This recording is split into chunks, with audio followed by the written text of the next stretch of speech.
지금 저도 뭐 기억에 생생한데 2017년 10월 26일 박정희 대통령 각하 추모식에 국회의원 저 혼자 갔습니다. 그래서 사람들이 참 그렇구나. 그리고 대통령께서 당선되셔서 그 다음날 당선 축하 겸 회단식 하는데 저는 지금도 잊지 않는 게 대통령께서 그 당선된 그 다음날 정치의 무상을 얘기하시더라고요. 그 기록이 있어요. 정치가 얼마나 무상한지 워딩 그대로 말씀드리면 저보다 더 많이 아시는 분이 계시겠습니까? 그때 저는 깜짝 놀랐어요. 어제 당선되셨는데 오늘 정치의 무상을 얘기하셔서 그래서 아무튼 제가 그 2016년 10월 26일 날 대통령께서 이제 2012년 10월 26일 날 대통령 되시기 전에 마지막으로 이제 현충원 참배하실 때 그때 박근혜 대통령 대표가 대통령 후보가 대통령이 된다 이런 확률이 높았잖아요. 그때 한 2만 명 온 것 같아요. 정치인은 줄을 설 데가 없어가지고 서로 대통령 옆에 뭐 사진이라도 한 장 찍으려고 그랬는데 아무튼 제가 추모할 때는 항상 대통령 옆에 제가 섭니다. 제가 왼쪽에 추모객들은 제가 앞에 서고 그다음 대통령께서 서셔서 이렇게 이제 안내를 제가 해드리는데 그때 추모 다 마치고 내려가면서 제가 말씀드렸어요. 대통령이 되시는데 대통령 되시면은 대통령으로서 일반 국민들 있는데 참배하시기가 힘드실 겁니다. 제가 그래 말씀을 드렸어요. 그래서 제가 아무튼 대통령님 나오실 때까지 제가 잘 예를 갖춰서 모시겠다. 그거는 대통령이 현직에 계시면은 사람들이 뭐 많이 올 수도 있고 적게 올 수도 있어요. 근데 그게 이제 2016년 그 겨울이 들어오고 2017년이 지나고 뭐 숫자들이 막 떨어졌는데 아무튼 우리 공화당이 제가 왜 그 현장에 많이 가셔야 된다는 것은 어려울 때 대통령께서 또 감옥에 계시는데 그 사진 한 장이라도 내가 감옥에 있어도 국민들께서 아버지 대통령을 잘 이렇게 추모를 해주시는구나. 뭐 그런 뜻이 있는 거예요. 또 저 개인적으로는 또 약속드린 게 있고 그래서 뭐 대통령 뭐 그럼 딱 한마디 하셨어요. 그래도 되겠습니까? 근데 저는 5년 지나서 퇴임하시고 이제 또 이렇게 모실 줄 아는데 아직까지 못 모셔서 마음이 많이 아픕니다, 사실은. 우리가 그래서 우리 공화당이 우리가 지켜야 될 거, 우리가 또 가야 될 가치 이런 부분은 좀 안 흔들렸으면 좋겠어요. 오늘도 여기 주요 당직자분들 뵈니까 거의가 창당 멤버입니다. 거의가. 그것은 많은 외풍이 있고 뭐 자기 개인적인 이익을 가지고 이래 떠들어도요 비밀이 없잖아요. 그러니까 극하다가 또 나가면은 저는 뭐 나가는 사람에 대해서 말을 안 하잖아요. 이렇쿵저렇쿵 뭐 나갔는데 뭐. 근데 결국은 그 사람들이 나가서 제가 있는 대로 얘기하면은 그 사람들이 매장되겠죠. 근데 저는 그런 부분에 대해서는 뭐 별로 얘기를 잘 안 해요. 근데 지금은 아닙니다. 지금은 당이 이제는 이 기초를 갖췄고 이 당이 앞으로 집권정당, 수권정당까지 가야 될 당이기 때문에 이제 지금까지 걸어온 길을 폄하한다든지 또 선배들을 무시한다든지 막 그런 부분은 제가 살아온 길도 아니에요. 저는 그런 거 사람들 제일 싫어합니다. 아무튼 제가 제 개인의 가치도 마찬가지고 아무튼 우리 당을 창당하고 지금까지 이끌어 주신 분들 뭐 2016년에 그 태극기 들었던 분들이 대부분 다예요. 2016년 그 겨울에 그 촛불 광풍이 불 때도 태극기 들고 싸웠던 분들 아닙니까? 그래서 우리 당이 굉장히 강한 거예요. 당에 조금이라도 위난이 있으면 그분들이 쫙 뭉치잖아요.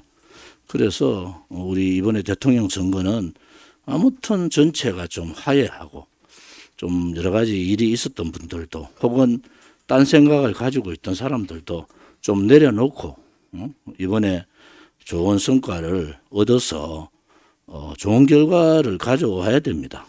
그 다음에 지방선거, 국회의원 선거, 또 그 다음 대선, 이게 시간이 막 계속 이번에 선거가 계속 있는 거예요. 그래서 그런 걸 제대로 하려면은 당이 추후에 흔들림이 있으면 안 된다. 그래서 당대표로서 저는 뭐 창당 대표로서 지금은 대통령 후보로서 그 조짐은 제가 미리 끊어야 되겠다라는 생각도 갖고 있어요.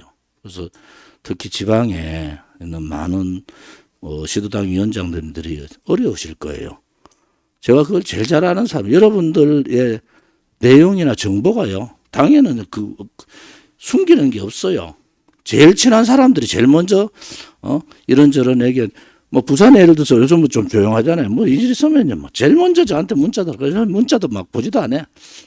각 지역마다 우리가 시도당이 다 있잖아요.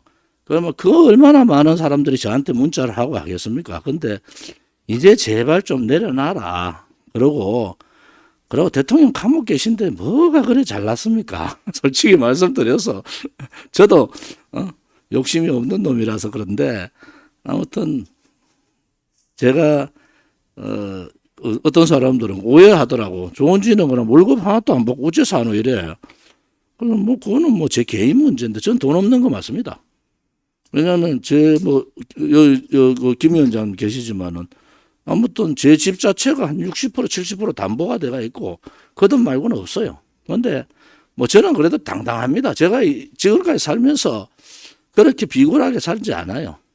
단지 이 위대한 정당을 우리가 만들었어요. 이번에 박정희 대통령 각하 추모식 보면서 우리가 참 위대한 정당을 만들었구나. 그래서 우리가 이 위대한 정당을 후배들한테 더 멋있게 이제 고생은 좋은 진으로 끝을 내야 됩니다. 이게 교섭단체 만들고 수권 정당을 만들어가는 거는 후배들이 과실을 따먹는 거죠.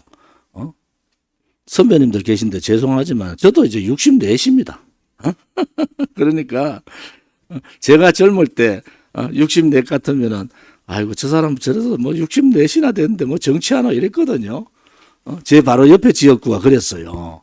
그런데 선배가 없는 후배가 없고 당을 이렇게 지켜온 분들이 없으면은 당이 없는 겁니다. 그만큼 우리 공화당은 옆에서 볼 때는 쑤시면 들어갈 것 같죠. 근데 단단합니다. 제가 보는 거는. 그래서 한 번 더 각 지역에 있는 분들이 이번에 선거 조직, 그러니까 시도당의 읍면동 책임자 혹은 투표소 책임자 자발적으로 좀 참여를 하시고 또 우리가 뿌듯하게 2만의 조직, 움직일 수 있는 2만의 조직만 있으면 다 뒤집습니다. 그걸 중심으로 다 뒤집을 수 있어요. 2만이 지금 뭐 500명도 못 모으잖아요. 누가 모을 수 있으면 윤석열이 다 모아보세요. 500명 모이는가. 그런데 우리가 2만 명이 모이면 그때부터 판이 뒤집어지는 거예요. 코로나 때문에 또 뭐 유사 태극기들 때문에 우리가 엄청 피해를 봤지만은 그래도 우리 당이 지키고 왔잖아요. 그래서 여러분들이 이제는 좀 소원했던 사람들한테도 서로 연락 좀 하고 그렇게 좀 해주시기를 바랍니다. 충남도당의 남상무 위원장님이 회복하러 좀 그 병원에 좀 계셔서 나오셨다가 이제 또 재활병원인가 거기 또 있다가 계신데 남상무 위원장님이 이제 정상적으로 나오실 때까지 서산에 우리 당협위원장이 있습니다. 이용원 당협위원장님이 그걸 대신해서 서용원 당협위원장이 대신해서 잘 봉사활동을 해주실 겁니다. 고맙습니다. 그리고 예. 광고만 하나 1분 예. 좀 이따. 제가 말씀드리는 것은 아무튼 이 금요일 날 목요일 마지막 목요일 날이 전체 연석 회의잖아요. 그래서 이제 앞으로 선거 체제로 가면은 이걸 회의를 어떻게 할까 저희들도 좀 고민하고 있습니다. 선거 체제 가면 뭐 최고위원 회의도 하기 힘들어요, 사실은. 이제는 선거 실무진 회의가 이루어져야 되고 선거 기획단 회의가 이루어지고 이제 후보를 중심으로 그렇게 이제 가야 되는데 아무튼 시도당 위원장님들이 뭐라 해도 시도당 위원장님 제일 고생합니다. 앞장서서 하는 분들은요, 우리 당원들이 정말 대단한 분들 아닙니까? 그러니까 뭐 다 똑같은 분이 아니까 A가 하면 B가 좋고 B가 하면 A가 좋고 뭐 이렇게 다들 하니까 그래도 힘내시고 여러분들의 그 애당심이나 봉사가 큰 나라의 큰 흐름을 바꾸고 있다. 지금 바꾸고 있는 거예요. 저들이 언제 그 대통령 생가에 오고 언제 대통령 국립묘지에 가서 참배했습니까? 우리가 있으니까요. 안 하면 안 되도록 돼 있잖아요. 그러니까 그런 앞장서시는 분들 힘들고 또 나름대로 좀 이렇게 부딪히는 분들이 있으면은 이번 대통령 선거를 계기로 좀 이제 똘똘 뭉쳐서 우리 공화당이 이제 누가 보더라도 저 당은 수권 정당이 되겠다. 뭐 그렇게 이렇게 될 수 있도록 그렇게 해주시기를 바랍니다.